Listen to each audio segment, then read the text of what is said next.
Number two, we're going to explain the differences between an emergency or temporary repair and permanent repair. Explain what should be taken into account when carrying out emergency or temporary repair. Number four, explain how to carry out emergency or temporary repair in a congested situation and materials. Number four, explain what sort of materials can be used for emergency or temporary repairs to provide these. And explain what sort of materials can be used for emergency or temporary repairs. So, Bruno, what do you think the purpose of having an emergency repair?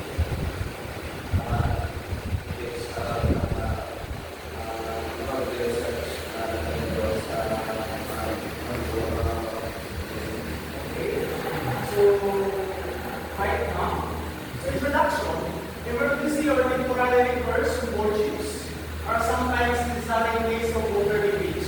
So meaning if there's a water leakage, that's the time we will do emergency or temporary repair. So given the situation during emergency situation,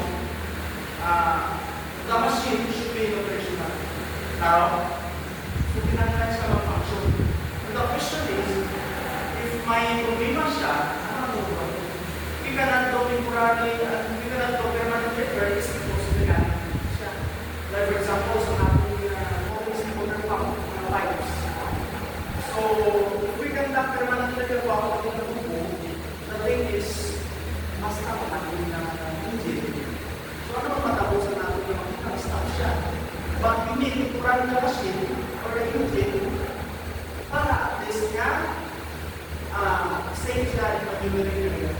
Now, so muna siya the purpose of emergency repair ay mga unexpected situation where they needs immediate action in order for the vessel to run. No? If may time na repair, support na natin yung barko, that's the time that it will do the repair. Time permits. But if not, then the emergency repair is done. Provided that you send the situation this is the situation now. Now, we're given the solution, we're going to go strengthen them. What is the scenario now? Then the company will advise, and they will advise. But the thing is, if you do the emergency repair, they will report communication. So, this kind of repair should take place as quickly as possible to avoid further damage to the equipment. So we remind that the permanent repair should always be made with the proper tools and materials available. So permanent repair restores the strength of the river structure to control the use of the river system. And this requires proper preparation and planning. So in short, when this is the pipe now, there is a leaking. Hindi na para natin siya proper and speed. But permanent repair, we will probably do one because the purpose of permanent repair will make another one equal or greater than original pipes. Original. Original is the difference between permanent and temporary repair. So this is examples of similar system now. So example na siya, meaning, for example, kung gusto mo kung talaga na makina, kung may isa, ano na siya line system, hindi mga pipes na. So, hindi mo, what do you think, it's the importance why every engineer should know emergency repair of the pipes. It's important to know that every marine knows how to emergency repair the piping system because a piping system is crucial when delivering water or water needed in the system.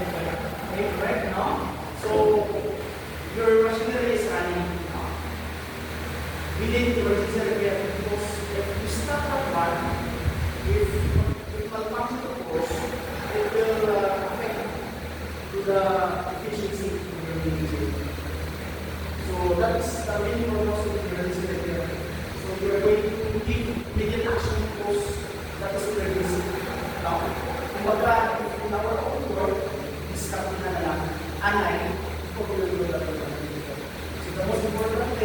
can differentiate what is the purpose of emergency, what is the purpose of permanent, and what is the difference between them.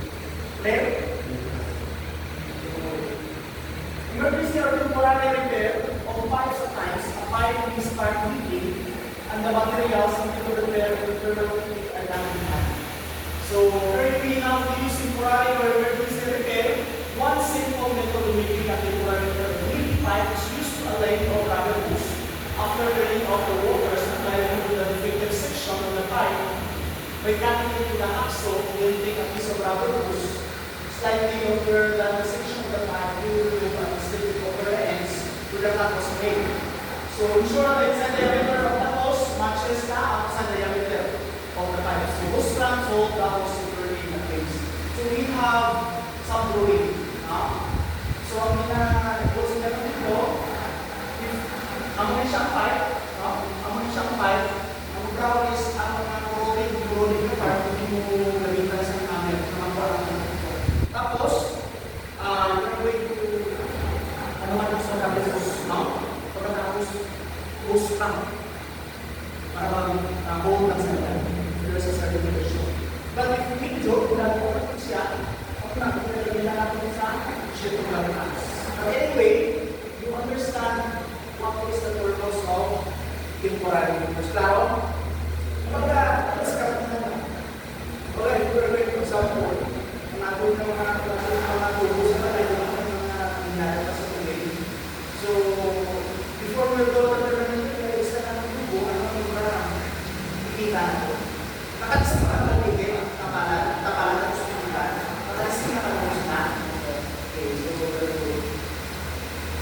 So, emergency or temporary repair of exchangers. So, anyway, what is the purpose of exchanger review?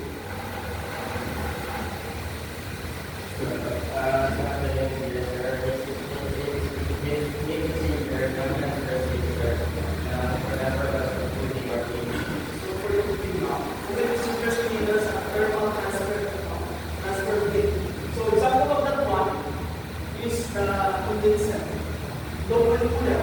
So we have two types. We have the cheap type and the thin type. Now, the main purpose is, there's a transfer. For example, sa atong na jacket water, may tinatawag kita na jacket water cooler. Meaning, we're going to cool down, the heat that surrounds, that rotates, or the present in our mechanical. But the thing is, so in order to maximize the heat or to utilize the heat na ginagamit ako sa ating computer, we are using kung dalaga ng campo para hindi masayang ang temperature. We are using the fresh water generator. Fresh water generator. So the purpose of fresh water generator, it utilizes the heat from our main engine. Our fresh water generator must evaporate outside after the incident of the taas. So, if kaya na sa fresh water generator, gagamitan natin sa fresh water generator para magamit na mga hindi mo. Pero hindi kaya may ginagawa ka ng fresh water generator para aking sinabi. Klaro? So, the purpose of fresh water generator is to utilize ng ito kung hindi kaya may ginagawa ko na bypass. So, kung gusto ko na hindi tayo sa muna, hindi kayo nagkagawin ng water, ang bypass pa, hindi ko pagkuksan natin. The more you open, the more na natin sa mga discover. The more you close, the more na makakita. Yan. So, methods of exchanger maintenance. So, one of the trade-offs, ating naman yung exchanger, based on experience, ang ginagawa natin sa ating exchanger, may mga tubes na sila, pinapaan ng cover, tapos ginagawa sa brush, para magula ako ng mga stains, para maayon ang pressure sa tip. Ang gawin naman siya, technique, nag-opera natin siya, para ang mga panahon sa pressurized water, or ginasirculate pa natin sa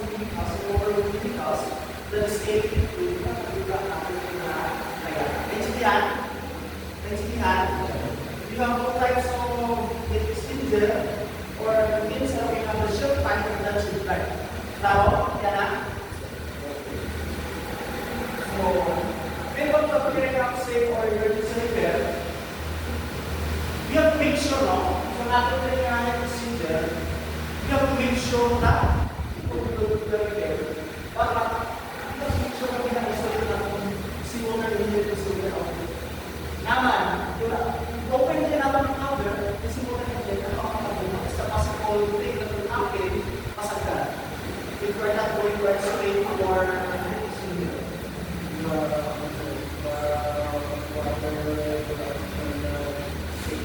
okay, so the thing is, if it is not isolated properly, we must flatten. So, you have to make sure, if ever naman na kung sa bago, no? So, for example, this is the exchanger for your natin, no? Pwede mo lang i-dito sa line, i-bypass mo lang ang line, tapos, yung murang is, sarado mo puti, i-close mo puti, no? So, pag-close mo, marami may mga lembal na ito, hindi yung isa na. Tapos, kung mag-pass ka na sa cover, you have to make sure na hindi mo pag-ibuksan na yun na amat-amat ng pag-pass, para mag-dahil mo. Diba? Buksan mo rin ang so, yung atin mo, sarado na, pinag-i-close mo yung ang problem is the valve is delicate siya. So, pwede na gusto na atin close na yung iba, pero sa close, dito, balik yung gusto niya na.